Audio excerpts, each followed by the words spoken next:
issuing a proclamation today, and it says, whereas boating is one of the most popular recreation activities for residents in this community, the protection of life, limb, boats, and marine property is legal and moral responsibility of every boater. May 21st and May 27th is National Safe Boating Week that helps promote boating practices. This year's theme is Wear Your Life Jacket to Work Day. Therefore, I, Brenda L. Kupchik, First Selectwoman of the Town of Fairfield, hereby proclaim this week of May 21st to May 27th as National Safe Boating Week. Anything you'd like to address about safe boating and the practices that people should watch this weekend? You know, I think the trick is preparation. I mean, the motto of the Coast Guard is Semper Paratus. It's preparation, education, and awareness. So, you know, awareness is pivotal like so many other public safety issues. So awareness is critical, and this is a great way to recognize the importance of responsible boating throughout our community. For the police, is alcohol the #1 issue with boating safety for you, and is it somewhat different for the Coast Guard? So alcohol, I wouldn't say is specific, but everything in boating in general. When we have nice weather, brings out boating. And we should always say that when you're going on your boat, bring your life jacket with you. That's one of the most important things that we could stress as a police department, is to ensure that you have your life jacket.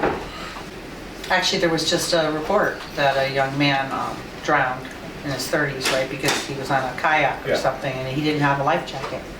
Especially during this season, the weather is nice and the warm air is warm, but the water is still cold. So it's very easy to get hypothermic while you're in the water very quickly. It's in the 50s right now. Yeah.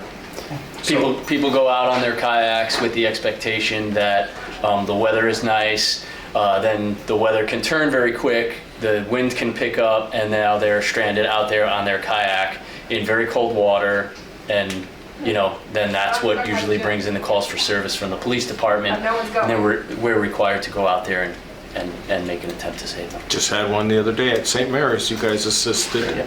Yeah. Have you seen patterns change in what sort of boat trouble people get into? So kayaks, a lot of people think that kayaks are not a boat, but they are still a vessel. And using a kayak is just as important to remember the things that you would on a regular boat. And that is life preservers, a form of communication, knowing your environment, knowing the weather. When you're out in the water, things, as the chief said, things change very quickly, quicker than you would expect. So just know that if there's any possibility of bad weather, you should come back to shore. I think most of the fatalities are in vessels under 21 feet. You consider Fairfield, right, between the municipal marina, Southport Harbor, even the private dockings at Pine Creek off of Fairfield Beach Road. The preponderance of those vessels are probably under 25 feet. The majority are probably 21 and under. A lot of kayaks. It's not only kayaks, it's stand-up paddleboarders. Yeah. Very new. They do require to have a life jacket on board. It's usually tied up to the paddleboard itself. However, a lot of them, if they fall off in these waters, they can't self-rescue, and if the paddleboard drifts faster than they can swim, which is not unusual, then they're basically on their own in the middle of the Sound. So they account for some of the newest fatalities.